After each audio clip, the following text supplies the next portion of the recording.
I was 22 when I started working night shifts at a small 24-hour call center on the outskirts of the city. It wasn't the kind of job anyone dreamed about. You took it because you needed rent money, not because you loved customer service. The building itself was forgettable.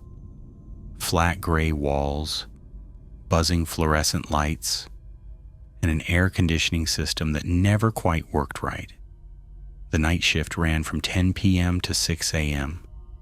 During the day, the place was loud and busy, but at night it felt hollow. Every sound echoed. Every footstep felt louder than it should have. Most nights, there were only 3 of us scheduled. Me, a girl named Lisa, and a guy named Michael. Michael had been working there longer than anyone else on the night shift. He was in his early 30s, maybe older, tall, thin, always clean-shaven. He dressed the same every night. Dark hoodie, black jeans, worn sneakers. Nothing about him screamed, danger. But there was something off in the way he carried himself. Michael never talked, unless spoken to. Even then, his answers were short, polite, but clipped. He always arrived at least 15 minutes early and took the same seat every single night. The farthest desk from the break room, the bathrooms, and the windows. And he always sat facing the door. The layout of the room didn't naturally place his desk that way. He had physically turned his workstation so that while typing, he had a direct line of sight to the main exit. At first, I assumed it was a personal preference. Some people are particular about their setup. But after a few weeks, I noticed something else. Michael barely moved for the entire shift. He didn't stretch, didn't get up for coffee, didn't check his phone. Sometimes hours would go by without him standing once. He'd just sit there, fingers moving quietly across the keyboard, eyes flicking up every time someone stood up, especially when Lisa stood up.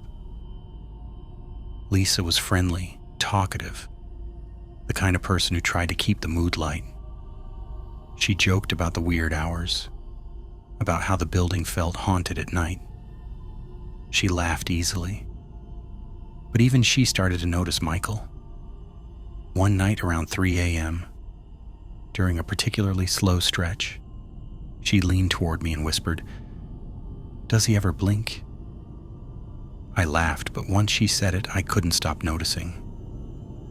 Michael stared at the door like he was waiting for something, or someone. I decided to ask him about it, not confrontationally, just casual. "Hey man," I said, standing near his desk, "why do you always face the exit?"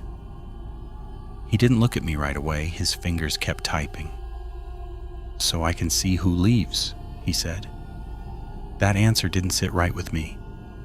No one ever left early, no one ever came in during the night. There was no reason to monitor the door. After that, I started noticing the notebook. Michael kept a small black notebook under his keyboard. Whenever Lisa or I stood up, bathroom, smoke break, vending machine, he'd slide the notebook out and write something down. Neat handwriting, one line at a time. When we sat back down, the notebook disappeared again. Lisa noticed too. She tried to joke about it.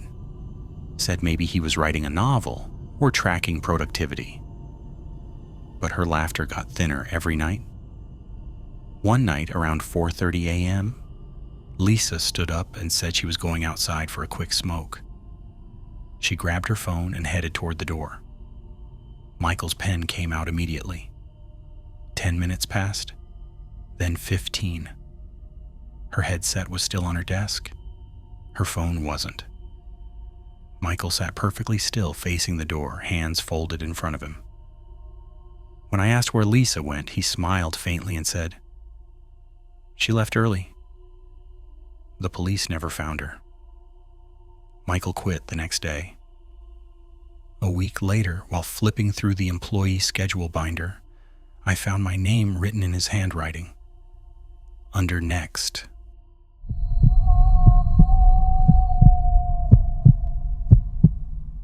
After college, I moved into a small studio apartment in an old building downtown. It wasn't the kind of place you chose because you liked it. You chose it because it was cheap and close to work, and you told yourself it was temporary. The building looked tired. The brick was faded, the windows were uneven, and the front door only locked if you pulled it just right. Inside, the hallways were narrow and poorly lit. The lights flickered constantly, never fully turning off, never fully staying on either. At night, they hummed softly, a low electrical buzzing that you stopped noticing only because it was always there. The floors creaked no matter how slowly you walked, and every sound traveled. A cough, a footstep, a door closing 2 floors away. Everything felt close. The apartment itself was a single room. Bed in the corner, a small kitchenette, a bathroom barely big enough to turn around in. It wasn't comfortable, but it was mine. And at first that felt like enough. The apartment directly across the hall from mine was empty when I moved in. The door was always closed. The paint chipped around the handle, a thin layer of dust visible at the bottom. When I asked the landlord about it during move-in, he shrugged and said it had been vacant for months. No one wanted it, apparently. Something about plumbing issues that had already been fixed. For the first 2 weeks, nothing happened. No strange noises, no weird encounters. Just the usual sounds of an old building settling at night. Pipes knocking. Someone's TV muffled through the walls. I started to relax. I told myself I'd been overthinking things. Then I began hearing footsteps. They were slow, deliberate, and they always stopped directly in front of my door. The first time it happened, it was late, around midnight. I was lying in bed scrolling through my phone when I heard someone walking down the hallway. I assumed it was a neighbor coming home. But the footsteps didn't continue past my door. They stopped. I waited for a knock. None came. After about 30 seconds, the footsteps continued down the hall and disappeared. It happened again the next night, and the night after that. Always the same pattern. Slow approach. A pause right outside my door. Then silence. I told myself someone must have moved into the apartment across from me. We just kept missing each other. That explanation felt logical, comforting even. One night I came home later than usual after working overtime. The hallway was empty, quiet in that way that made you aware of your own breathing. As I reached for my door handle, something caught my attention. The peephole. It looked fogged, like someone had just been breathing on the other side. Without really thinking about it, I touched it. It was warm. Not room temperature. Not cold like metal usually feels in an old building. Warm. Like skin that had just pulled away. I stood there for a moment, and longer than I should have, my hand hovering in the air, heart beating faster for no clear reason. Then I unlocked the door and went inside, locking it behind me. I barely slept that night. The next morning, I opened my door to leave for work and found a small piece of paper taped at eye level. Plain white. No envelope. It said, "You came home at 11:47 last night." Nothing else. No signature. I checked my phone immediately. My location history showed I had entered the building at exactly 11:47 p.m. That was the moment the fear really set in. I took the note to the landlord later that day. He stared at it for a long time, frowning. I asked him again if someone had moved into the apartment across from mine. He shook his head slowly and told me no. He said the locks hadn't been changed. No lease, no keys issued. That night, I triple-checked my locks. Around 2 a.m., I woke up to a sound I couldn't place at first. It was soft, rhythmic, breathing, coming from the other side of my door. Not loud, not rushed, just slow, steady breaths, like someone standing inches away listening. I froze in bed, barely daring to move. Every instinct told me not to make a sound. After what felt like forever, the breathing stopped. I didn't sleep after that. I packed a bag the next morning and stayed with a friend. When I came back 2 days later, the building felt different. Heavier. Like it knew I was there. The door to the apartment across from mine was open, just slightly. I don't know why I went inside. Curiosity, maybe. Or the need to confirm I wasn't imagining things. The apartment was empty. No furniture, no clothes, no food. But the floor was covered in photographs. Photos of me. Entering the building, unlocking my door, sitting on my bed, sleeping. Some were taken from the hallway, some were taken from inside my apartment, from angles that meant someone had been standing there, watching. I moved out that same day. I still check my peephole every night, and sometimes it's warm.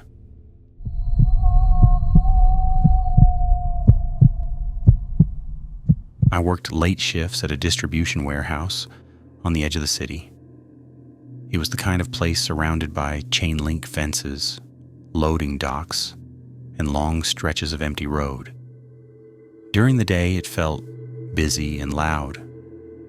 But at night, it turned into something else entirely, quiet, hollow, like the city had forgotten it existed. My shift ended at 12:30 a.m. every night. I didn't own a car back then, so I depended on public transportation.